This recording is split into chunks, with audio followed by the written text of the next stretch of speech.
Hello दोस्तों, स्वागत है आपका हमारे यूट्यूब चैनल राइज टू 100 में। आज हम स्टार्ट करेंगे क्लास 11 के अकाउंटेंसी का topic number bill of exchange. ये जो चैप्टर रहने वाला है ये भी खासा इम्पोर्टेंट चैप्टर है। अब इम्पोर्टेंट चैप्टर इसलिए क्योंकि 11th बेसिक है और 11th में जो पढ़ लोगे वो आपको जब तक आप कॉमर्स से जुड़े रहोगे तब तक आपको कहीं ना कहीं काम आता ही रहेगा। बिल ऑफ एक्सचेंज के अंदर से कुछ ऐसी ट्रांजेक्शंस होती हैं जो 12th क्लास में जब आप पहुंच जाओगे तो वहाँ भी आपको यूज़ करने के लिए मिलेंगी, एडजस्टमेंट टाइप में आएंगी। जो बच्चे 12th में हैं और 12th के बाद इस वीडियो को देख रहे हैं सिर्फ इसी वजह से बिल ऑफ एक्सचेंज को समझ रहे हैं क्योंकि 12th में उनको ज़रूरत पड़ रही है इसकी, तो इस वजह से मैं बोल रहा हूँ कि ये इंपॉर्टेंट चैप्टर है। तो आपको समझना ही होगा कि बिल ऑफ एक्सचेंज में होता क्या है, कैसे यहाँ पे डेबिट क्रेडिट का रूल काम करता है, ये सब जानकारी आपको मिलेगी इस चैप्टर के अंदर। लेकिन उससे पहले डेबिट क्रेडिट क्या होता है, बेसिक अकाउंटिंग क्या है, उसके लिए आपको वीडियोस देखनी होंगी जो चैनल पे अवेलेबल हैं, जो डिस्क्रिप्शन में भी लिखी हुई हैं और ऊपर आई बटन पर भी आ रही होंगी। चलिए स्टार्ट करते हैं अपना बिना टाइम खराब किए बिल ऑफ एक्सचेंज। एक्चुअल में बिल ऑफ एक्सचेंज है क्या? तो बिल ऑफ एक्सचेंज को समझने के लिए आपको एक सिचुएशन समझनी होगी। सिचुएशन क्या रहने वाली है, मैंने यहाँ लिखा है एक सेलर, ये मैंने पहले ही लिख के रख दिया। सेलर का मतलब होता है जो किसी गुड्स को सेल करने वाला है, और दूसरी तरफ हमने लिखा बायर, बायर को परचेजर बोल सकते हो, मतलब जो सामान खरीदने वाला है। तो ये सामान बेचेगा इसको, बायर को। तो जब सेलर और बायर के बीच में कोई ट्रांजैक्शन होगी, इधर की तरफ से कुछ चीज दी जाएगी और इधर की तरफ से सामान दिया जाएगा। तो चीज देने का मतलब हो गया या तो कैश दिया जाएगा गुड्स लेने के बाद, या गुड्स लेने के बाद कैश की जगह जितने रुपए का सामान था उतने रुपए का कोई और चीज दे दी जाएगी, या फिर एक वादा, एक प्रॉमिस किया जाएगा। इन तीनों चीजों में से कुछ तो सेलर को देना पड़ेगा, तभी सेलर हमें सामान बेचेगा, वरना तो सेलर हमको सामान नहीं देने का। अगर आप ही एक दुकानदार होते और आप किसी को सामान बेच रहे होते तो सामान बेचने के बदले में आप उससे क्या उम्मीद करते कि या तो वो आपको कैश देगा, बिल्कुल, या फिर आपको कैश नहीं दिया तो कैश की जितनी कोई और चीज दे गया, क्योंकि आपको मान के चलते हैं एक फोन की जरूरत है और उसको आपके पास जो सामान है उसकी जरूरत है। उसने आपको फोन दे दिया, आपने उसको उतने रुपए का ही सामान दे दिया। बताओ आपस में से कंसिडरेशन हो गया या नहीं हो गया? तो वही चीज मैं आपको समझाने की कोशिश कर रहा हूं कि या तो कैश दिया जाएगा, या फिर उतने ही रुपए का कोई सामान, या फिर प्रॉमिस भी किया जाता है। प्रॉमिस किया जाता है फ्यूचर में मैं आपको पैसे दे दूंगा। तो इन तीनों में से कोई एक चीज होती है। तो जब बिल ऑफ एक्सचेंज का टॉपिक आता है तो यहां पे प्रॉमिस काम कर रहा होता है। प्रोमिसरी नोट भी बोल देते हैं कुछ लोग कि जी प्रोमिसरी नोट होता है, तो मैंने कहा समझ लो प्रोमिसरी नोट ही होता है, हमें इससे मतलब नहीं है कि कौन सा नोट है, हमें तो अकाउंटिंग समझनी है, तो इसको प्रोमिसरी नोट भी बोल सकते हैं। जैसे कि सेलर ने सामान बेचने के बाद बायर ने इससे कहा कि जी मैं आपसे वादा करता हूं कि जो मैं आपसे गुड्स खरीदूंगा, एग्जाम्पल के तौर पर 10,000 रुपीज के गुड्स परचेज किए, तो बायर कहता है कि मैं आपको फ्यूचर में पेमेंट कर दूंगा, अभी फिलहाल आप मुझे ये सामान क्रेडिट पे सेल कर दो। क्रेडिट का मतलब होता है उधारी पर बेच दो। तो सेलर कहता है ठीक है, मैं आपको गुड्स तो सेल कर दूंगा उधार, लेकिन आपको क्या करना होगा, आज एक एक्टिविटी के थ्रू आपको ये सामान परचेज करना होगा। तो बायर इससे पूछेगा सेलर से वो कौन सी एक्टिविटी होगी। तो सेलर कहता है हम एक बिल क्रिएट करेंगे। क्या क्रिएट करेंगे? बिल। अब मैंने ये ज्यादा लंबा कर दिया, ये एक तरीके से A4 शीट साइज का होता होगा।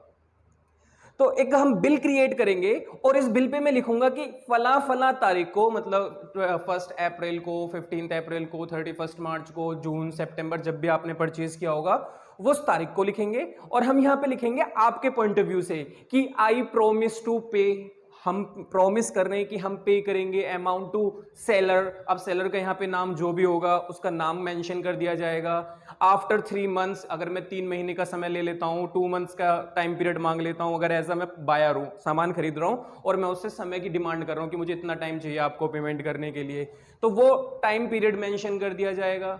और अब यहाँ पे लिखा जाएगा साइन करवाए जाएंगे। एक तरफ साइन होंगे जिसने सामान बेचा और एक तरफ साइन होंगे जो सामान को परचेज कर रहा है। अब ध्यान से सुनना, यहीं से कॉन्सेप्ट क्रिएट होगा कि बिल कौन लिख रहा है, इस बिल को किसने क्रिएट किया। आप बोलोगे सेलर ने किया जो सामान बेच रहा है। तो जो बिल को लिखता है उस लिखने वाली पार्टी को बिल ऑफ एक्सचेंज के अंदर ड्रॉअर बोला जाता है। क्या बोला जाता है? ड्रॉअर।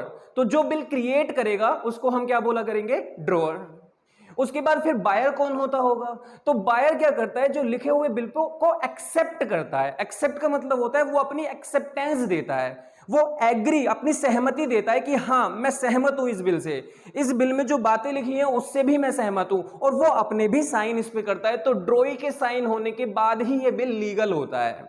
और जैसे ही ड्रॉई इस बिल पे अपनी एक्सेप्टेंस दे देता है, साइन कर देता है, तो बायर यहां पे ड्रॉई बन जाता है। कौन बन जाता है? ड्रॉई। तो एक पार्टी का जन्म हुआ ड्रॉअर जिसने बिल ड्रॉ किया, मैक्सिमम टाइम ये सेलर रहने वाला है। दूसरी पार्टी का जन्म हुआ बायर जो कि यहां पे ड्रॉई बन गया क्योंकि उसने उस बिल को एक्सेप्ट किया है, एक्सेप्टेंस दी है, उस बिल को पेमेंट करने का प्रॉमिस कर दिया है। तो दो पार्टी हो गई। ठीक है जी, तो ये आपको समझ में आया कौन ड्रॉअर होगा कौन ड्रॉई होगा। अब यहां की बात अगर समझ में आती है तो अगली बात को सुन के लोग बहुत कंफ्यूज हो जाते हैं। क्या? कि parties in bill of exchange, ये BOE का मतलब होता है बिल ऑफ एक्सचेंज, ये शॉर्ट में लिखा हुआ है मैंने, क्योंकि ये मैं मानता हूं कि आप इतने समझदार बच्चे हो कि आपको अगर एक बार बता दिया जाए बिल ऑफ एक्सचेंज ये है तो इसको शॉर्ट में लिखेंगे तो भी आप मान लोगे कि हाँ ये बिल ऑफ एक्सचेंज ही लिखा हुआ है और मेरी थोड़ी मेहनत बच जाएगी। चलिए, तो parties in bill of exchange कौन कौन होती है? तो हमने पाया कि बिल ऑफ एक्सचेंज की पार्टी होती है तीन, एक ड्रॉअर, एक ड्रॉई और एक पेई। अब आपके दिमाग का थोड़ा सा फ्यूज तो यहीं उड़ गया होगा। एक ने सामान बेचा, एक ने सामान खरीदा, पार्टी तो दो है। ये सामान बेच रहा है तो ये ड्रॉअर है, ये बिल की पेमेंट कर देगा फ्यूचर में, जो बिल क्रिएट हुआ है तो ये ड्रॉई है। तो तीसरी पार्टी पेई कौन होती होगी? तो इसका क्वेश्चन का जवाब मैं अभी आपको दूंगा। लेकिन अगर मैं आपसे कहूं कि देखना नाम पेई, तो आपको देख के पता क्या लग रहा होगा? पेई का मतलब जो पेमेंट करने वाला है, मतलब ड्रॉई ही पेई होगा। मैंने कहा नहीं, यही कंफ्यूजन दूर करनी है मुझे कि पार्टीज में जो ड्रॉअर, ड्रॉई और पेई होते हैं उसमें पेई कौन होता है। तो ध्यान से सुनना, ड्रॉअर ने बिल को ड्रॉ कर दिया, ड्रॉई ने बिल को एक्सेप्ट कर लिया, और पेई होता है बच्चों जो बिल की पेमेंट रिसीव करता है। पे वर्ड को सुन के ये मत सोचना पे करता होगा, पे का मतलब होता है जो बिल की पेमेंट रिसीव करता है, उसको कौन बोलते हैं? पे। अच्छा, मतलब जो ड्रॉअर है वही कौन होता होगा? पे ही होता होगा, क्योंकि सामान इसने बेचा तो पैसा भी इसको मिलेगा, तो फ्यूचर में ड्रॉअर ही पे ही होगा। तो आपको अलग अलग लिखने की क्या जरूरत थी? तो मैंने कहा बच्चों आगे चल के सिचुएशन बदलती हैं। कैसी सिचुएशन बदलती हैं? तो उसके लिए आपको यहां ध्यान देना होगा। अब ये पोर्शन थोड़ी देर बाद का मुद्दा है। आपको पहले समझना होगा कि कितनी सिचुएशन होती है जिसकी वजह से हमें ये पार्टीज बनानी पड़ी, कि ड्रॉअर, ड्रॉई और पेई, तीन तरीके की पार्टीज का यहां पे जिक्र किया गया। देखो जी, जब आपको अकाउंटिंग सिखाई जाती है बिल ऑफ एक्सचेंज की, तो आपको ये बोला जाता है कि एक बिल जब क्रिएट किया जाता है तो उसकी पेमेंट के टाइम पे चार तरीके की सिचुएशन हो सकती है बिल के साथ, मतलब होगी कोई एक, लेकिन इन चारों में से कोई एक सिचुएशन होगी। कैसा? पहली सिचुएशन हुई retained bill till maturity date. Accounting जब आप करोगे तो आपको सिचुएशन मिल सकती है कि बिल ड्रॉ हुआ, एक्सेप्ट हुआ, और जो बिल था वो मैच्योरिटी डेट आने तक रिटेन किया गया। तो अब यहां पे आपने लिखा retained bill till maturity date. तो अगर आपको मैच्योरिटी डेट का मतलब समझ में आ जाए तो आपको मेरी ये बोली हुई बात समझ में आ जाएगी। तो मैंने कहा हाँ, मैं आपको मैच्योरिटी डेट का मतलब समझाता हूं। तो देखो यहीं से हम आएंगे अब इस कॉन्सेप्ट पे कि मैच्योरिटी डेट या बोले तो ड्यू डेट क्या होती है। बच्चों जैसे आपने कोई बिल लिखवाया, आपने कोई बिल ड्रॉ करवाया सेलर से, आपने सामान खरीदा, सेलर ने बिल ड्रॉ किया, और मान लेते हैं आपने 3 मंथ्स का टाइम मांगा उनसे। तो एग्जांपल यहां पे लेना पड़ेगा कि अगर आपने 1 अप्रैल 2021 को एक बिल ड्रॉ करा लिया, क्योंकि आपने 1 अप्रैल 2021 को सामान खरीदा होगा। आपने कहा जी 3 मंथ्स के लिए हमारे ऊपर बिल लिख दो। उन्होंने कहा ठीक है, 3 मंथ्स के लिए आपके ऊपर बिल बना दिया उन्होंने। तो इस बिल की पेमेंट जिस दिन की जाएगी, इस बिल की पेमेंट का जो डे होगा, उस डे को, उस तारीख को मैच्योरिटी डेट या फिर ड्यू डेट बोला जाएगा। आपने का कैलकुलेट करके देख लेते हैं। आपने का इसमें कैलकुलेट क्या करना है? 1 अप्रैल से मई से जून से जुलाई, 1 जुलाई इस बिल की मैच्योरिटी डेट होगी। मैंने कहा ना बच्चों, इसको भी कैलकुलेट करने का एक तरीका है। क्या? जिस दिन बिल लिखा गया उस बिल की डेट लिखो। तो हमने कहा 1 अप्रैल को यह बिल लिखा गया, 1 अप्रैल। आपने कहा इसमें प्लस कर दो 3 टाइम पीरियड अलाउ, कितना टाइम दिया गया? मैंने कहा 3 मंथ्स। तो आपने कहा इसमें 3 मंथ्स ऐड कर देना। मैंने कहा ठीक है, 3 महीने ऐड कर दिए, प्लस 3 डेज ग्रेस, 3 दिन एक्स्ट्रा दिए जाएंगे। ग्रेस आपने सुना है, जब हम किसी एग्जाम में 33 पे पास होते हैं तो हमें कभी कभी क्या होता है 31 या 32 मार्क्स आए हुए होते हैं, तो हमें क्या करते हैं स्कूल वाले, ग्रेस दे देते हैं, कहते चल निकल जा तू, चल अगली क्लास में पहुंच जा, यहां पे मत लटका रहे। तो उसी तरीके से क्या होता है कि जब आपको किसी बिल की पेमेंट करनी होती है तो एग्जैक्ट 3 मंथ्स वाले दिन आपको पेमेंट नहीं करनी होती, 3 दिन का आपको एक्स्ट्रा टाइम दिया जाता है। तो उसी एक्स्ट्रा टाइम को हम ग्रेस पीरियड बोलते हैं। तो यहां पे जिस दिन बिल लिखा गया 3 महीने जोड़े और उसमें भी 3 दिन जोड़ दिए। तो देखो 1 अप्रैल में 3 मंथ ऐड कर देंगे तो अप्रैल से मई, मई से जून, जून से जुलाई। 1 जुलाई हमारे लिए कौन सी डेट होनी चाहिए थी? मैच्योरिटी। लेकिन हमें इसमें 3 दिन का ग्रेस डेज भी ऐड करना होगा। तो बेटा अब बताओ, 1 जुलाई में 1 से 2, 2 से 3, 3 से 4, तो इस बिल की मैच्योरिटी डेट कौन सी होगी? 4 जुलाई। 2021। तो मैच्योरिटी डेट का मतलब आप समझ गए कि जितने भी टाइम पीरियड के लिए आपने बिल बनवाया उस टाइम पीरियड में 3 दिन और जोड़ने के बाद जो तारीख निकल कर आती है उस डेट को हम क्या बोलते हैं, मैच्योरिटी डेट बोलते हैं। तो मैच्योरिटी डेट के बाद अब वापस से आते हैं कि एक बिल ऑफ एक्सचेंज के साथ सिचुएशन क्या हुई, retained bill till maturity date. अब मैच्योरिटी डेट आने तक बिल को हमने अपने पास रखा, मतलब जिस तारीख तक, तो रिटेन कौन करेगा, रिटेन का मतलब होता है रखना अपने पास।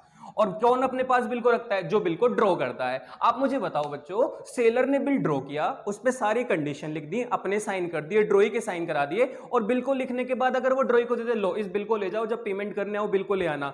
आप मुझे बताओ क्या ड्रॉई आपको इतना सीधा लग रहा है कि वो उस बिल को संभाल के रखेगा 3 महीने तक? वो सामान भी ले जाएगा, बिल को फाड़ के किसी नाले में फेंक जाएगा। क्यों? क्योंकि वो तो सबूत मिटा देगा। अब उसके बाद सेलर के पास क्या एविडेंस है कि उसने सामान सेल किया था अगर उसने पेमेंट नहीं की फ्यूचर में? बात समझ रहे हो? तो इसका मतलब बिल को ड्रॉ करने के बाद बिल रखेगा भी कौन संभाल के? ड्रॉअर ही रखेगा। और ड्रॉअर, अब मैं बार बार ड्रॉअर बोलूंगा, सेलर नहीं बोलूंगा, ड्रॉअर रखेगा संभाल के। तो यहां पे मतलब क्या हुआ, बिल को रखा गया मैच्योरिटी डेट आने तक ड्रॉअर के द्वारा संभाल कर। तो अब मुझे बताओ यहां पे पार्टी कितनी हुई? 3 ही पार्टी हुई, लेकिन 3 में से व्यक्ति कितने हैं यहां पे? इंडिविजुअल 2। कैसे? बिल किसने लिखा था? ड्रॉअर ने। तो आप कहोगे पहली पार्टी ड्रॉअर। आप मुझे बताओ बिल एक्सेप्ट किसने किया होगा? आप कहोगे ड्रॉई। आप मुझे बताओ अगर मैच्योरिटी डेट तक बिल किसके पास संभाल के रखा हुआ है? ड्रॉअर के पास ही रखा हुआ है। तो पेमेंट भी कौन रिसीव करेगा? ड्रॉअर। तो यहां पे ड्रॉअर ही क्या बन जाएगा? पेई। तो कहने का मतलब यह है कि जब मैच्योरिटी डेट तक बिल को संभाल के रखा जाता है उस सिचुएशन में ड्रॉअर ही क्या होता है? पे ही होता है। मैं डिफरेंशिएट कर दूंगा, मैं आपको ये गारंटी देता हूं कि आपको भी समझ में आ जाएगा कि पे कहीं कहीं अलग भी होगा। जो बिल लिखेगा वही पैसा रिसीव करेगा, जरूरी नहीं है। ये मैं आपको समझा रहा हूं, देखो कैसे। सेकंड पॉइंट पे आओ, कहते हैं discounted bill with the bank. अब discounted bill with the bank का क्या मतलब हुआ? डिस्काउंट का मतलब आप समझते हो कि आपने डिस्काउंट का मतलब कुछ नुकसान। जब भी डिस्काउंट होता है, रिसीव होता है तो फायदा, अलाउ करते हो तो नुकसान। तो आपको पता चलेगा कि ये नुकसान है, फायदा भी। हमने बिल को डिस्काउंट करा लिया बैंक से। एक्चुअली हुआ क्या, अभी हमने एग्जांपल लिया, कोई बिल 3 महीने के लिए लिखा गया। अब आप मुझे बताओ अगर आप ही सेलर होते और आपने किसी को सामान बेचा होता, गुड्स सोल्ड कर दिया, अब उसने जो सामान आपसे परचेज किया उसकी पेमेंट आपको 3 मंथ्स बाद मिलने वाली है। तो ठीक है, 3 महीने आप उससे तो कुछ कह ही नहीं सकते क्योंकि ये तो आपके म्यूचुअल एग्रीमेंट और म्यूचुअल कंसेंट के साथ हुआ है। अब अगर आपको अर्जेंट पैसों की रिक्वायरमेंट होने लगी और आपके पास पैसे नहीं है, तो अब आप उस बिल से थोड़ी कुछ चीज कर सकते हो। तो इस सिचुएशन में आपका एक बहुत ही अच्छा दोस्त जो कि आपका बैंक होता है, आप उस बिल को लेके बैंक के पास जाते हो, अपने बैंक के पास जिसमें आपका करंट अकाउंट होता है, आपने खाता खुलवाया हुआ है। आप बैंक वालों से कहते हो सर हमारे पास है बिल, हमें इसकी पेमेंट 3 महीने बाद मिलने वाली है, क्या आप हमें आज ही इस बिल की पेमेंट दे सकते हो क्योंकि हमें अर्जेंट पैसों की जरूरत है। तो बैंक कितना ही भी अच्छा दोस्त हो, लेकिन वो भी कुछ, अगर बैंक खोल के बैठा हुआ है तो उसका भी कोई उद्देश्य है, कुछ पैसा कमाना।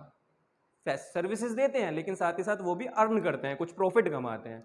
तो वो कहते हैं ठीक है, मैं आपको 3 महीने के बाद जो पैसा मिलने वाला था मैं आपको आज ही दे सकता हूं। बैंक आपसे कहता है लेकिन कुछ मुझे भी उसमें डिस्काउंट चाहिए, मतलब कुछ हमें हिस्सेदारी चाहिए। अगर 5,000 रुपए का बिल है तो 100 रुपए मुझे दे दो, 4900 आप ले जाओ। जब 3 महीने बाद पैसा आएगा मैं पूरे 5,000 ले लूंगा, तो मुझे 100 रुपए का फायदा हो जाएगा इसको संभाल के रखने का।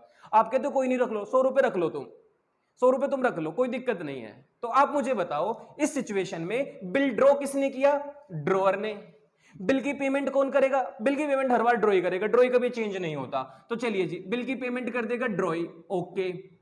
अब मुझे बताओ, अब बिल अगर बैंक के पास चला गया तो 3 महीने बाद बिल के पैसे कौन लेगा? क्या ड्रॉअर खुद ही पैसे लेगा? नहीं, क्योंकि आप मुझे बताओ अगर ड्रॉअर पैसे ले भी लेगा तो ड्रॉई आया, ड्रॉई आ रहा है, ड्रॉअर के पास आके लीजिए सर मेरे से पैसे ले लीजिए, मेरा बिल कैंसिल कर दीजिए। तो ड्रॉअर पता क्या कहता है? ठीक है तुम मुझे पैसे दे जाओ, तुम्हारा बिल मैं कैंसिल करवा दूंगा अपने बैंक से बोल के, आप मुझे कल परसों में आके आप बताओ क्या ऐसा ड्रॉई हो जाने देगा? नहीं। ड्रॉई कहेगा मेरे सामने अभी करो। वो कहता है यार बिल तो बैंक के पास है। कहता तो पैसे वापस दो, मैं बैंक में जमा करके बैंक से कैंसिल कराऊंगा इस बिल को। तो आप मुझे बताओ जिसके पास बिल होता है पैसे भी वही रिसीव करेगा या नहीं करेगा? तो इस सिचुएशन में बिल की अमाउंट कौन रिसीव करेगा? बैंक। तो पे भी कौन होगा यहां पे? बैंक। तो बताओ यहां पे पार्टी 3 हो गई या नहीं हो गई? एक ड्रॉअर जिसने बिल ड्रॉ किया, एक ड्रॉई जिसने बिल एक्सेप्ट किया, रिसीव मतलब एक्सेप्टेंस दी, पेमेंट करने का वादा किया, और एक बैंक पे जो इस बिल की पेमेंट रिसीव कर रहा होगा। तो पे का मतलब होता है जो बिल की पेमेंट रिसीव करता है। और अच्छे से समझ में आएगा जब मैं आपको थर्ड पॉइंट बताऊंगा। कहते हैं एंडोर्स। एंडोर्समेंट का मतलब क्या होता है बच्चों? एंडोर्समेंट का मतलब होता है जब हम अपनी किसी भी, कोई भी हमारी चीज होती है हम उसे किसी को डिलीवर कर देते हैं और डिलीवरी करने के साथ साथ ही हम ये अधिकार भी देते हैं कि अब ये चीज तुम्हारी हो गई, उसको एंडोर्समेंट बोलते हैं। तो देखो हमने एंडोर्स कर दिया बिल किसी क्रेडिटर को। क्रेडिटर का मतलब कौन होता है? जिनसे हमने उधार ले रखा है। अब बच्चों आप मुझे बताओ, आप सेलर हो, आपने किसी को सामान उधार बेचा और वो आपसे बिल बनवा के चला गया कि 3 महीने बाद मैं आपको पैसे दूंगा। अब आपने किसी से उधार भी लिया हुआ हो सकता है, अब जिससे आपने उधार लिया है वो तो आपका क्रेडिटर है। अब वो आपको कॉल करके कहता है अरे भैया हमारे पैसे दे दो, पैसे दे दो। तुम कहते हो पैसे नहीं है मेरे पास। वो कहता है तुम झूठ बोल लो, तो अब तुम उसे बिल दिखाते हो, देख भाई मुझे 3 महीने बाद इस बिल का पैसा मिलेगा, 3 महीने बाद आके मुझसे पैसे ले जाइयो। वो कहता है ठीक है मुझे पैसे वैसे नहीं चाहिए, मुझे ये बिल दे दे, मुझे तेरे पे भरोसा ना है। पैसे आए तूने चुप से ले लिया और उसके बाद तूने कह दिया मुझे तो पैसे मिले ही नहीं, उसने डिसऑनर कर दिया या पैसे नहीं दिए, ऐसी भी तो सिचुएशन हो सकती है, इस बिल को ही मुझे दे दो। तो मैं क्या करता हूं, बकायदा उस बिल को पकड़ूंगा। मैंने कहा ओ लीजिए बिल है, आप ले लीजिए, ये बिल अब तुम्हारा हुआ, इस बिल की पेमेंट अब तुम ले लेना। अब मैंने बिल को उसको हाथ में दे दिया, मतलब मैंने बिल डिलीवर कर दिया, और साथ ही साथ मैंने पोजीशन उस बिल का अधिकार भी उसी व्यक्ति को दे दिया जो मेरा क्रेडिटर था। अब आप मुझे बताओ, बिल ड्रॉ तो मैंने किया था ना, क्योंकि मैं सेलर हूं। ड्रॉई तो वही है ना जो बिल की पेमेंट करेगा जिसने सामान खरीदा मुझसे। लेकिन अब उस बिल की पेमेंट किसको मिलेगी? क्रेडिटर को मिलेगी, क्योंकि मैंने बिल अपना एंडोर्स कर दिया। तो इस सिचुएशन में ड्रॉअर, ड्रॉई और पेई अलग अलग पार्टी हो गई। तो बच्चों समझ जाओ इस चीज को कि एक बिल ऑफ एक्सचेंज के अंदर कितनी पार्टीज होती हैं? ड्रॉअर, ड्रॉई, पेई। पेई मतलब जो पेमेंट रिसीव करता होगा। इतनी बात समझ में आ गई? डन। आगे बढ़ते हैं।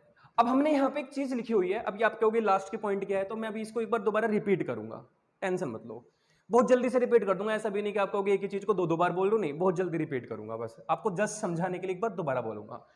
अब आ जाते हैं हॉलीडे। हॉलीडे का मतलब क्या है? तो बच्चों ये हॉलीडे कनेक्ट करता है इस मैच्योरिटी डेट से। एक्चुअली होता क्या है, जब ये बिल लिख दिया जाता है, इसकी मैच्योरिटी डेट आती है, तो कभी कभी मैच्योरिटी डेट वाले दिन हॉलीडे होता है। अब जब ये हॉलीडे हो जाता है तो उस हॉलीडे पे थोड़ा सा दिमाग में प्रॉब्लम हो जाती है, मतलब दिमाग में थोड़ी कंफ्यूजन होती है। क्या कंफ्यूजन होती है? कि यार अगर इस बिल की दिन, जिस दिन इस बिल की पेमेंट करनी थी उस दिन की छुट्टी हुई तो कैसे होगा? तो हमें यहाँ छुट्टी में भी चेक करना पड़ता है कि जिस दिन का हॉलीडे है, अगर मैच्योरिटी डेट वाले दिन हॉलीडे है, छुट्टी है, तो क्या वो पब्लिक हॉलीडे है या फिर वो इमरजेंसी हॉलीडे है? अब पब्लिक हॉलीडे और इमरजेंसी हॉलीडे में आपको डिफरेंस पता होगा क्या होता है। पब्लिक हॉलीडे वो हॉलीडे होता है जो हमको पब्लिकली पहले ही पता है कि इस दिन की तो छुट्टी है। एग्जांपल के तौर पे 15 अगस्त, आपको पता है 15 अगस्त को भारत बंद होता है। 26 जनवरी, आपको पता है 26 जनवरी की तो छुट्टी होती है। 2 अक्टूबर, भैया गांधी जयंती है, इस दिन तो छुट्टी होती है। तो ये कुछ ऐसे दिन है जिस दिन का पब्लिक हॉलीडे होता है। या फिर आपको ये मेंशन कर दिया जाए कि 26 नवंबर की दीपावली है, या आपको ये बता दिया जाए इस दिन की होली है। अब जब पहले से ही इन्होंने बता दिया कि इस दिन की जी पब्लिक हॉलीडे है, क्योंकि ये सब पब्लिक हॉलीडे माने जाते हैं, तो आपको ये ध्यान रखना है कि जिस दिन आप मैच्योरिटी डेट देख रहे हो उस दिन का पब्लिक हॉलीडे नहीं होना चाहिए।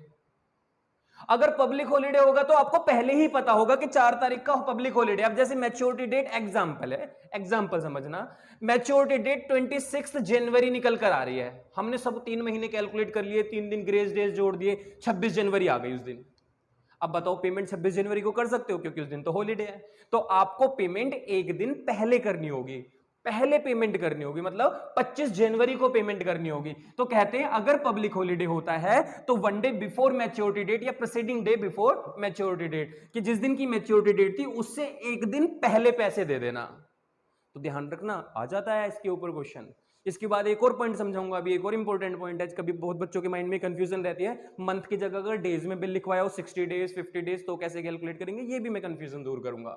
दूसरा पॉइंट है, अगर इमरजेंसी हॉलीडे कौन सा होता है? जो उसी दिन पता चलता है। आप रात को सो रहे थे, जब आप सुबह को उठे, रात को सोए सुबह को उठे, आपने न्यूज खोला, न्यूज में खोल के पता चला किसान आंदोलन इतना ज्यादा हो गया है कि आज एकदम से गवर्नमेंट ने कहा है कि भारत में आज कोई एक्टिविटी नहीं होगी, भारत को बंद किया जाए सबकी सेफ्टी के लिए। बाबा राम रहीम को जिस दिन गिरफ्तार किया गया था, अरेस्ट किया गया था, उस दिन भी आपको जैसे एकदम से बोला गया था कि आज उनको अरेस्ट करके ले जा रहे थे कि कुछ दंगे हो सकते हैं, इसको बंद कर दिया जाए। एकदम से इमरजेंसी, स्कूल एकदम से स्कूल से आपके मैसेज आ गया आज स्कूल क्लोज है, इमरजेंसी हॉलीडे है। अब जिस दिन आपको पेमेंट करनी थी उसी दिन आपको पता चलता है कि आज की तो छुट्टी हो गई। क्या आप पीछे लौट के एक दिन पहले पैसे दे सकते हैं? नहीं दे सकते। तो अगर बच्चों इमरजेंसी हॉलीडे होगा तो फिर हमें कब देनी पड़ेगी पेमेंट? नेक्स्ट डे पेमेंट करनी पड़ेगी। तो इमरजेंसी हॉलीडे वाले दिन next day of maturity date, जिस दिन मैच्योरिटी डेट है उसके अगले दिन आपको क्या करनी होती है? पेमेंट करनी होती है। आपको मेरी बात समझ में आई? यहां तक आगे बढ़ते हैं। अगर 3 मंथ का केस है तो जैसे जनवरी 31 डेज की जनवरी होती है तो जनवरी एक ही मंथ काउंट होगा। फेब 28 की है तो फरवरी भी एक ही महीना काउंट होगा, बेशक उसमें 28 दिन है, 29 डेज है। फिर मार्च में 31 डेज होते हैं तो मार्च भी एक ही मंथ काउंट होगा। तो मंथ की बात होती है तो फिर ये नहीं सोचते कि इसमें 30 दिन है, 31 दिन है, 28 दिन का महीना है, हम बस उन्हें मंथ में कैलकुलेट करते हैं। तो यहां पे जैसे हमें बोला गया था 1 अप्रैल को कोई बिल लिखा गया और 3 महीने के लिए, तो मैंने ये नहीं सोचा कि किसी महीने में 30 दिन हो सकते हैं, 31, मैंने बस महीने से महीने कैलकुलेट किए। 1 अप्रैल से 1 मई एक महीना, 1 मई से 1 जून, 1 जून से 1 जुलाई, मैंने ऐसे कैलकुलेट किया। तो आपको भी मंथ में ये नहीं सोचना कि इस महीने में डेज कितने हैं। लेकिन अगर ये 3 मंथ की जगह मान लेते 60 डेज के लिए लिखा जाता और ये 1 अप्रैल को ही होता तो बच्चों फिर डेज के अकॉर्डिंग तो डेज का मतलब हो गया फिर 60 डेज काउंट होंगे। अब जिस मंथ में 30 डेज हैं उसमें 30 डेज काउंट होंगे और जिस मंथ में 31 डेज हैं उसमें 31 डेज काउंट होंगे। अब हम आपको सिखाएंगे केस नंबर फर्स्ट की bill retained till maturity date तक। इसके बाद अगर आपको बाकी केसेस की भी जर्नल एंट्रीज और क्वेश्चंस की वीडियो चाहिए तो आप हमें कमेंट करके बता सकते हैं। और ध्यान रखना जितनी भी पुरानी वीडियोस हैं जो कि बेसिक है, बहुत इंपॉर्टेंट है, journal entry, cash book, BRS, accounting equation और प्रिंसिपल कॉन्सेप्ट कन्वेंशन, इन सब की वीडियो चैनल पर अवेलेबल हैं। डिस्क्रिप्शन में लिंक भी है या फिर चैनल पे डायरेक्ट विजिट करके देख लो। बच्चों बहुत इंपॉर्टेंट वीडियोस हैं, आपका बेसिक मजबूत हो जाएगा, आपकी नींव मजबूत हो जाएगी अकाउंटेंसी के अंदर। आप उन वीडियोस को जरूर देख लेना। और अगर आपको क्वेश्चंस की किसी भी वीडियो पे, आपको किसी भी टॉपिक पे आपको वीडियो चाहिए तो आप कमेंट में बता देना हमें, या इंस्टाग्राम की आईडी भी लिखी हुई है वहां पे मैसेज करके बता देना, कोई इशू नहीं है। बच्चों एक एग्जाम्पल है हमारे सामने, इस एग्जाम्पल को करते हैं। गुड्स सोल्ड बाय अरुण, एक अरुण है जिनके द्वारा सामान सेल किया गया, किसको? अमित को, 5000 रुपीज का 1 जून को।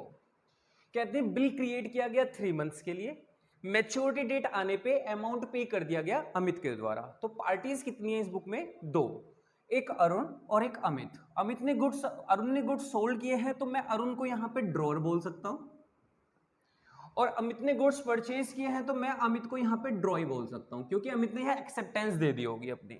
चलिए डन। अब बात करते हैं कि अगर ये सामान सेल किया गया, परचेज किया गया, तो पहली एंट्री तो सेल परचेज की बननी चाहिए। अब आपको जर्नल एंट्री आती है, मैं ये मान रहा हूं, आपको जर्नल एंट्री का फॉर्मेट आता है, मैं यह भी मान रहा हूं। और अगर आपको नहीं आती, आपको ये कहना है कि हमें नहीं आती जी, आप ये जर्नल एंट्री भी सिखाओ, तो लिंक में आपको जर्नल एंट्री का वीडियो का लिंक है सब, तो डिस्क्रिप्शन में जर्नल एंट्री का लिंक अवेलेबल है, आप देख लीजिए जर्नल एंट्री, उसके बाद इस चैप्टर को फिर सीखिए आगे। चलिए, तो अरुण ने गुड्स अगर सेल किया तो कौन सी डेट? सबसे पहले डेट वाला कॉलम होता है, तो उसमें 2021 में हम जून 1 लिख देंगे। हमने क्या सामान बेचा है। अगर सेल किया है तो इनकम क्या हो जाती है? क्रेडिट, क्योंकि नॉमिनल नेचर होता है इसका, और जितने भी ऑल इनकम्स क्रेडिट। और हमने किसको सामान बेचा? अमित कौन हो गया? रिसीवर, और debit the receiver, real account का, पर्सनल अकाउंट का रूल। तो अमित अकाउंट को हम कर देते हैं डेबिट, और अमाउंट कितना लिख देते हैं? 5000। तो ये पहली एंट्री बनाई हमने गुड्स को सेल करने की। चलिए वेरी गुड, पहली एंट्री हो गई।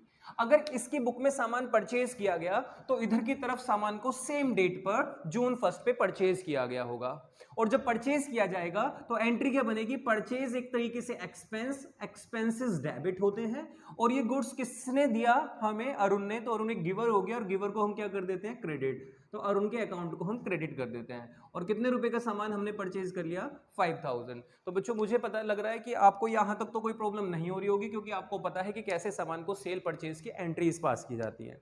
बात हो गई यहां पे खत्म। अब आगे अगर बढ़ोगे तो कहते हैं, अरुण कहता है अमित से कि कहां जा रहा है? बिल तो बनवा के चला जा, बिना बिल के तो हमारे पास तो एविडेंस ही नहीं होगा। तो हम करेंगे एक बिल क्रिएट, ड्रॉ करेंगे। अब आप मुझे बताओ, जो बिल ड्रॉ कर रहा है वो किस पर्पस से बिल ड्रॉ कर रहा है? कि इसको फ्यूचर में बिल से पैसा रिसीव होगा। अब जिसको बिल से पैसा रिसीव होता है उसके लिए बिल रिसीवेबल होता है, क्योंकि बिल से पैसा रिसीव होगा। जिसको इस बिल की पेमेंट करनी होगी, इसको फ्यूचर में बिल की पेमेंट करनी है, तो इसके लिए बिल पेएबल होगा, पहली बात। दूसरी चीज, जिसको बिल का पैसा रिसीव होगा उसके लिए एसेट, क्योंकि पैसा मिलेगा तो एसेट। और जिसको फ्यूचर में बिल की पेमेंट करनी होगी इसके लिए टेंशन, क्योंकि इसको तो हाय मुझे पैसा देना है, हाय मुझे पैसा देना है, और जिसको पैसा देना है उसके लिए क्या हो गई, लाइबिलिटी। तो एसेट लाइबिलिटी को सोचते हुए मॉडर्न अप्रोच लगा के डेबिट क्रेडिट करेंगे, बिल रिसीवेबल अकाउंट डेबिट, क्योंकि बिल एक एसेट है और एसेट का नेचर डेबिट का होता है, तो बिल रिसीवेबल अकाउंट डेबिट, क्योंकि बिल बन गया। और हमने कहा अमित जा मजे ले, तो उससे मतलब नहीं, अब तो इस बिल की पेमेंट तो खुद करने आएगा। और कितने रुपए का बिल बनवा दिया हमने, 5000 रुपीज का। बच्चों modern approach, traditional approach, video available है, देख लेना। तो बिल बना दिया क्योंकि एसेट हो गई और अमित पेमेंट करेगा, तो हमने अमित को खत्म कर दिया। हमने कहा अमित बाद में देते, जो देना हो पैसा दे दियो। ये तो एसेट है, इसके लिए क्या होगी, ये लाइबिलिटी, और जिसके लिए लाइबिलिटी होगी तो लाइबिलिटी तो क्रेडिट होती है। तो इसने कहा जी मुझे तो बिल की पेमेंट करनी है, तो बिल्स पेबल। और अरुण नाम की लाइबिलिटी अब खत्म हो जाएगी, क्योंकि बच्चों एक ही तो लाइबिलिटी रख सकते हो। देखो जब आपने सामान परचेज किया था तो आपके पास लाइबिलिटी अरुण नाम से थी, लेकिन जैसे ही आप अब बिल क्रिएट करवा लोगे और इस बिल को पे करोगे तो आप कहोगे दो तो लाइबिलिटी थोड़ी, उसको भी पैसे देना है, बिल के भी पैसे देने, ऐसे नहीं होता, एक ही लाइबिलिटी होती है। तो लाइबिलिटी नाम से ज्यादा भरोसा बिल्स पे किया जा सकता है, इसलिए हमने उसको कैंसिल करके इस लाइबिलिटी को खत्म करने के लिए डेबिट कर दिया। ऐसे भी समझ सकते हो, अगर और ज्यादा डीप में जाओगे तो एक लाइबिलिटी को खत्म किया डेबिट करके, क्योंकि क्रेडिट को खत्म करने के लिए अकाउंट में डेबिट किया जाता है, रूल्स ऑफ डेबिट क्रेडिट कहते हैं ऐसा। और हमने एक नई लाइबिलिटी क्रिएट की, बिल्स पेबल की। चलिए जी, ये 1 जून को चल रही है सारी एक्टिविटी। अब काम खत्म हो गया, सामान बेच दिया गया, बिल क्रिएट कर दिया गया। अब सिर्फ इंतजार करना है कितने महीने का, 3 महीने का, जून से जुलाई से अगस्त से सितंबर। 1 सितंबर में भी 3 दिन ग्रेस, तो सितंबर 1 से 2 3 4 सितंबर को इस बिल की पेमेंट आएगी। अब इस बिल की पेमेंट आएगी तो किसके पास आएगी बिल की पेमेंट, सितंबर 4 को आप कहोगे retained bill till maturity date, तो इन ड्रॉअर के पास आएगी। आप कहोगे इसको पैसा मिलेगा तो कैश या बैंक अकाउंट डेबिट, क्योंकि डेबिट वर्ड कम्स इन। और आप कहोगे पैसा किस चीज का आया, अमित से नहीं, आप कहोगे बीआर की वजह से आया, जो एसेट मैंने बनाई हुई थी इसका पैसा आ गया। और जैसे बीआर का पैसा आ जाएगा, ये बीआर खत्म हो जाएगा या नहीं हो जाएगा, तो आप कहोगे बिल्स रिसीवेबल अकाउंट को अब क्रेडिट कर दीजिए, क्योंकि हमें तो इस बिल का पैसा रिसीव हो गया है। ऐसे ये कहेगा कि सितंबर 4 को एक काम करो जी, मेरे ऊपर से लाइबिलिटी खत्म कर दो, क्योंकि मैं बिल की पेमेंट करने जा रहा हूं। तो हमने कहा ठीक है, बिल्स पेबल अकाउंट को डेबिट कर जाओ, क्योंकि तुम्हारी लाइबिलिटी हम खत्म कर देते हैं, क्रेडिट को खत्म करने के लिए डेबिट कर देते हैं। और इस बिल की पेमेंट, ये बिल क्यों खत्म हुआ, क्योंकि तुम्हारे पास से कैश या बैंक चला गया होगा, क्योंकि तुमने पेमेंट कर दी होगी। अब जिसके पास पैसा आया उसने अपने पास डेबिट कर लिया, और जिसके पास से पैसा गया उसने अपने पास से डेबिट को क्रेडिट कर दिया। मतलब कैश नाम की एसेट थी डेबिट, जिसको उसने क्या कर दिया होगा, क्रेडिट कर दिया होगा। तो बिल की पेमेंट रिसीव हो गई। अब बच्चों नरेशन जरूरी होती है ना, नरेशन में क्या लिखोगे, बीइंग अमित को सामान बेचा था तो being goods sold to Amit, इसने परचेज किया था being goods purchase from Arun, इसने बिल क्रिएट किया तो being bill drawn, being bill accepted. ये आप ध्यान रखना, ठीक है जी। अब हम कहते हैं कि केस को अगर थोड़ा सा चेंज कर दिया जाए, केस में बिल का पैसा रिसीव ना होता, अमित कह देता मैं ना दे रहा, जो हो कर लेना। ऐसे अगर वो हमसे इस तरीके से, एक तरीके से धमकी टाइप, या इस तरीके से एक उसने हमको बात बोल दी होती कि हमारे ईगो हर्ट हो जाता, तो हमने कहा हम उसको दिखा देते कि क्या हो सकता था। तो वही मैं आपको दिखाने वाला हूं। अब बेटा केस चेंज हो गया, अब केस चेंज हो गया और लिखा गया मैच्योरिटी डेट पर, on maturity Amit fail to pay amount of bill. अब मैंने पूरी इतनी लैंग्वेज नहीं लिखी, तो अमित बिल का अमाउंट पे करने में फेल हो गया, और इस वजह से नोटिंग चार्ज का खर्चा कितने रुपए हुआ, 10 रुपीज, जो कि किसने किया होगा, ड्रॉअर ने। अब आप नोटिंग चार्जेस पूछोगे और उसके बाद पूछोगे कि ड्रॉअर ने क्यों किया। तो नोटिंग चार्जेस बच्चे एक नोटरी एक्सपेंसेस होता है। जब भी कोई बिल की अमाउंट पे नहीं करता तो एक लीगल तरीके से हम उस पर केस शूट करते हैं, फाइल करते हैं कि देखो जिसने हमारे साथ धोखा कर दिया है। तो उसके लिए हमें कुछ कोर्ट कचहरी से टिकट वगैरह लगाने होते हैं, जिसको नोटरी एक्सपेंस बोलते हैं। तो नोटिंग चार्जेस तो ये हो गया। अब बात आती है कि ड्रॉअर ने क्यों किया, क्योंकि जिसके पास बिल होता है, जो केस करने जा रहा होता है, ये अमाउंट उसी को पे करना होता है। तो ये अमाउंट भी किसने पे किया होगा, ड्रॉअर ने। लेकिन ध्यान रखना, ड्रॉअर जितना खर्चा बिल के ऊपर करेगा नोटिंग चार्जेस में, 10, 50, 100, ये सारा का सारा किससे वसूल किया जाएगा फ्यूचर में, अमित से, क्योंकि कोर्ट अपने ऑर्डर से ये सारी के सारा हट जाना अमित से ही भरवाएगी। ये भी आपको ध्यान रखना है, जो आपको जर्नल एंट्री में भी समझ में आएगा। अब क्या होता, तो बच्चे जिस दिन मैच्योरिटी डेट होती है उस दिन पैसे रिसीव वाली तो एंट्री पास नहीं होती। ये तो मैंने पिछले केस में करके दिखाई, तो देखो मैं इसको कैंसिल कर रहा हूं। अब कोई पैसा तो मिला ही नहीं जो मैं ये वाली एंट्री बना लूं कि अमाउंट रिसीव हो गया। तो एंट्री क्या बनती, आप कहते देखो जी, एक सबसे इंपॉर्टेंट चीज ध्यान रखना कि जो बिल ऑफ एक्सचेंज होता है बहुत सेंसिटिव होता है। जिस दिन इसकी मैच्योरिटी डेट होती है इसको उसी दिन पे कर लो और उसी दिन इसका पैसा रिसीव कर लो। अगर ऐसा नहीं किया तो ये बेकार हो जाता है। पैसा मिल गया तो भी इसको कैंसिल करना है और इसका अमाउंट नहीं मिला तो मैच्योरिटी डेट वाले दिन ही उस दिन भी हमें रद्दी करना पड़ेगा। तो देखो फिर से हमने कहा ये जो बिल ऑफ एक्सचेंज था ये BR था, मुझे इसका पैसा मिलना था, लेकिन September 4 को मेरे साथ धोखा हुआ, अब इतने मुझे पैसा नहीं दिया तो मैंने कहा BR तो जी कैंसिल हो गया। और कितने रुपए का बिल कैंसिल हो गया? 5,000 रुपए का। हमने कहा जी 10 रुपए का हमने इसके ऊपर खर्चा भी कर दिया। अब खर्चा क्या होगा तो मेरे पास से पैसा भी गया होगा, तो मैंने कैश या बैंक के थ्रू इसमें कितने रुपए और खर्च कर दिए? 10 रुपए। क्योंकि बच्चों इस 5,000 रुपए के बिल को लीगल कराने के लिए, इस पे केस करने के लिए मैंने अमित पे कितने रुपए खर्च कर दिए? 10। तो मेरी जेब से 10 रुपए गए और गए तो मैंने कैश को क्रेडिट कर दिया। और मैंने कहा ये जो दोनों चीज तो खत्म हो गई, लेकिन अब वापस से किसको पकड़ा जाएगा? अमित को। ये पैसा अब दोबारा किससे मांगा जाएगा? अमित से। जो कुछ टाइम पहले तक आप चेक कर सकते हो मेरे अकाउंट में अमित डेबिट था, क्योंकि मैंने उसको सामान बेचा था, ये मेरा डेटर था। इसने बिल का झांसा दिया तो मैंने इसको क्रेडिट कर दिया था। मैंने कहा चलिए यार बिल का पैसा मिल जाएगा। अब जब मुझे पता चला ये तो बिल फर्जी था तो मुझे वापस से अमित को क्रिएट करना पड़ेगा ना डेटर। तो मैं अमित को फिर से क्या कर लूंगा अपने अकाउंट में? डेबिट। और अब की बार 5,010 रुपए से। मैंने कहा बच्चे 5,000 रुपए का तो बिल देगा, 10 रुपए का नोटिंग चार्ज जो मेरा खर्चा हुआ ये देगा, तो मुझे टोटल 5,010 रुपए देगा। बात समझ में आ रही है आपको? ओके। दूसरी तरफ आते हैं। पता तो इसको भी चल गया है किससे गड़बड़ हो गई है, पेमेंट नहीं कर पाया है ये क्या करेगा? ये कहेगा जी देखो ये लाइबिलिटी तो मेरे पास से खत्म हो गई, क्योंकि जिस बिल की मुझे पेमेंट करनी थी अब इस बिल का कोई महत्व नहीं रह गया, क्योंकि तो फर्ज बेकार हो गया, क्योंकि मैंने पेमेंट नहीं की और मैच्योरिटी डेट पे बिल तो कैंसिल हो जाता है। तो इसने इस बिल्स पेबल को डेबिट कर दिया। लेकिन इसको भी ये खबर मिल चुकी है कि 5,000 रुपए के बिल के साथ इसको 10 रुपए एक्स्ट्रा देने पड़ेंगे। इसके लिए खर्चा आ गया है 10 रुपए, और ये खर्चे का नाम क्या है? Noting charge. तो expenses, all expenses are debit. तो नोटिंग चार्जेस को क्या किया जाएगा? इसके अकाउंट में डेबिट। ये कहता है जी 10 रुपए का मेरा ये खर्चा। और आप मुझे बताओ ये किसको पेमेंट करने वाला है? ड्रोवर को, जो किसकी लाइबिलिटी बनेगी दोबारा से। ये कहेगा ठीक है ये सारा पैसा मिला के मैं किसको पे कर दूंगा? अरुण को। और कितने रुपए पे कर दूंगा? 5,010। तो ये मैच्योरिटी डेट पे अगर पेमेंट नहीं होती तो बिल को तब भी कैंसिल करना होता है, लेकिन उस टाइम पे पैसा नहीं आता, हमें वापस से डेटर और क्रेडिटर क्रिएट करने होते हैं। ठीक है जी। अब आप कहोगे कि मान लो सर September 4 को ये सारा काम हुआ, इसके ऊपर प्रेशर पड़ा और September 15 को ये सारा पैसा दे गया 5,010 रुपए। रिसीव कर लेना cash account debit to Amit, और इधर की तरफ लिख देना Arun debit to cash 5,010 journal entry के आप एक्सपर्ट हो। तो मुझे उम्मीद है आपको ये केस समझ में आया होगा। अगर आपको क्वेश्चन की वीडियो चाहिए या आपको किसी और कॉन्सेप्ट पे इसी के वीडियो चाहिए तो आप हमें कमेंट करके बता सकते हैं। आप वीडियो को लाइक करना अगर आपको पसंद आई है, आप प्लीज शेयर भी करना। आप अपना ध्यान रखना। Bye bye, take care.